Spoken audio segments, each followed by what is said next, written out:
In 2014, the debut, self-titled album by the 1975 became the soundtrack to the heady early days of a relationship with the man I would go on to marry. When it was announced that the 1975 were coming to the Palladium in Los Angeles in November 2014, we decided to make a night of it.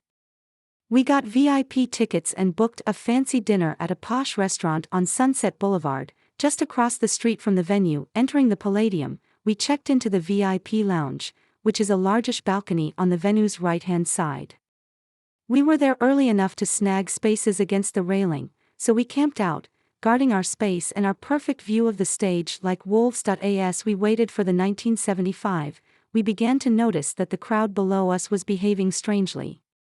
Instead of staring forward at the stage, most of the young women in the crowd were turned sideways and gazing up at the balcony where we were standing, their phones pressed against their faces as they took photos. But of what?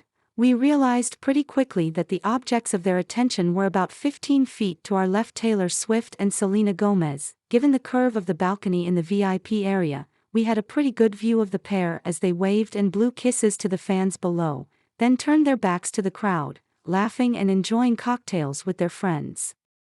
Soon enough, they were joined by Ellie Goulding. Finally, the lights dimmed and the 1975 took the stage. Swift and Gomez went into full fangirl mode, leaning over the railing and screaming along with every song. It was funny watching the fans on the venue's floor as they alternated between screaming for Matty Healy and then turning and screaming for Swift. I wasn't entirely impressed with the 1975's performance, and I found my attention wandering to Swift and her behavior. I'd worked in magazines long enough to know that most celebrities did not carry on like this at shows for no reason, and I began to wonder if Swift was just a 1975 superfan, or whether she was actually dating the singer. About halfway through the show, Healy addressed the crowd for the first time. "Hello Los Angeles," he said.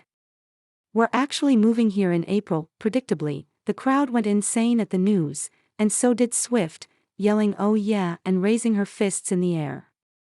After this she turned to Gomez and whispered something, and Gomez smiled, nodding. A little later, before the band performed Falling for You, Healy asked the crowd to put away their phones and embrace the moment, and a hush fell over the crowd as Healy and the band finally clicked, delivering a gorgeous version of the song. I watched Swift as the song played, her eyes closed much of the time, one hand on her heart. When the song ended, she made heart with her hands, holding it in the direction of the stage.